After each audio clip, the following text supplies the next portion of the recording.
Pop-Tart, cool name. His profile photo on Discord where he asked me this question is from the Pop-Tart Bowl. He asks me, is this a make or break year for Luke Fickell? And if you want to ask me a question and have me answer it, like I am with Pop-Tart's question, make sure to join my Discord server. Links in the description. Navigate to the hashtag YouTube mailbox channel and ask me a question. Is this a make or break year for Luke Fickell? He's entering his third year with Wisconsin with a 13-13 record. Yes. Yes, yes, yes. This is a make or break year for Luke Fickell. It is. I cannot say that enough. It's absolutely a make or break year, and I'm going to tell you why. It's a make or break year because Wisconsin on a year-to-year basis should expect to go bowling at worst. They had that streak extending back to Barry Alvarez, survived through Gary Anderson, Brett Bielema, Paul Christ, even through some of their worst seasons, and it ended under Fickell. He needs to regain the good graces of Wisconsin fans, and I think at least go bowling. That's what I think he has to do. The Badgers should win 8-9 games per year, and then occasionally punching up by 1 or 2 games to hit 10 or 11 when they have easier schedules, when they have harder schedules or a down year record-wise, regressing to 7 or 6 wins. That's what I think the expectations should be at Wisconsin. If I'm wrong, if you think I'm wrong, correct me. And then you look at their playoff odds at plus 3,500. It's much lower than Nebraska's playoff odds, and roster-wise, they're similar to Nebraska. Their schedule's just way harder. So that's why it's a do-or-die year, even though I think they only need 6 wins. If they had an easier schedule, they'd need 7, for sure. Maybe even 8.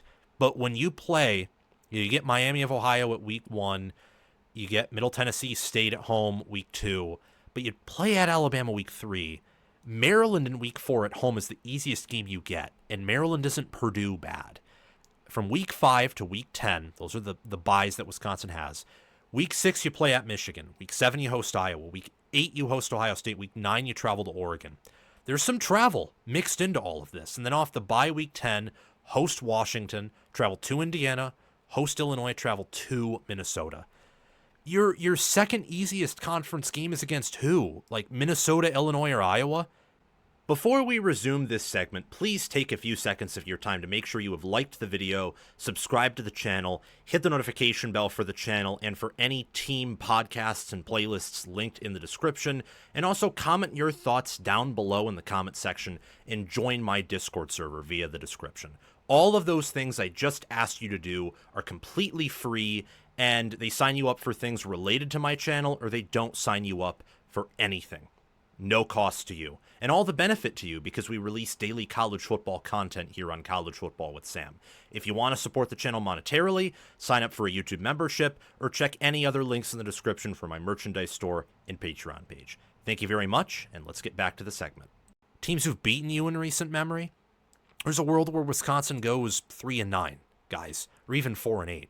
For them to go 6-6 means they're probably a top 25 or at least top 30 caliber team in power rankings. If they go 7-5 or 8-4, they're top 25, top 20 in power ratings, which would be crazy, and I would love to see it happen. I don't know if it will. I'm inclined to think Fickell survives at least into 2026, so I do think they go bowling, but getting more than 6 regular season wins is just such an ask with this schedule. It really is. I think at best, with everything working towards them, they'll go 8-4.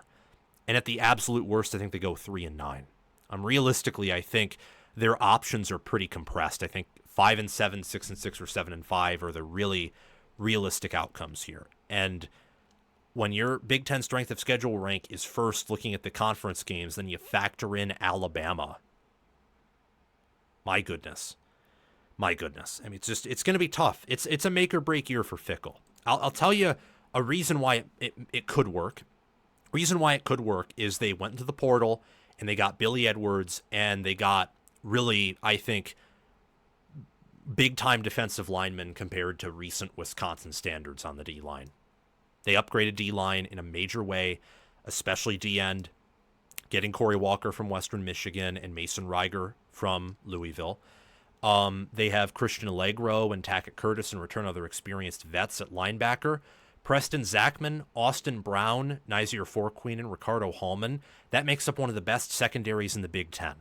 So I think Mike Tressel should have his best defense that he's had with the Badgers. And then at wide receiver, Vinny Anthony could be someone who contends for 1,000 receiving yards, and I think Trechka Kahuna is pretty good too.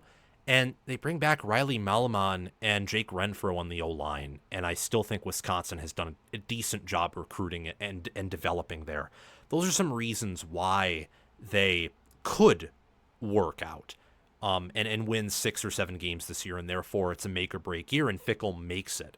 Fickell could also break his back in the sense that so many teams on his schedule are so good that he goes 5-7 and improves, but at that point you're making the fan base mad, and the fan base and the donors, their opinions is what matters. And Billy Edwards Jr., let's see, he's probably going to be worse than whoever starts at Alabama. I venture he'll be worse than Bryce Underwood at Michigan, could be worse than Gronowski at Iowa, will be worse than Sayan, will be worse than Dante Moore, probably will be worse than DeMond Williams, probably will be worse than Fernando Mendoza, worse than Altmaier. Already, in the majority of your games, you probably will have a worse QB. And heck, maybe if Minnesota plays out their cards right, maybe Drake Lindsey's better, or maybe Maryland actually upgrades at quarterback. I mean, there's just so many games where you won't have the QB advantage, and I also don't think Wisconsin's staff is outer worldly. And they're probably a little bit used to losing, the staff and roster is, and not in a good way. Not in the motivating way, but in the way of Fickell won a bunch at Cincinnati. He gets to Wisconsin, is facing the pressure, and he regressed from year 1 to year 2, and this schedule's super tough. I think it will work. I do, but that is far, far from a guarantee of it working out. This is a make-or-break year for Luke Fickell. Great question, Pop-Tart. I think Fickell makes it, but there's a chance that the portal additions don't pan out. If the O-line regresses due to some losses, and I don't know what caliber running backs they have, they need some stuff to go right for him to make it, for sure. Good question. Thank you for watching College Football with Sam.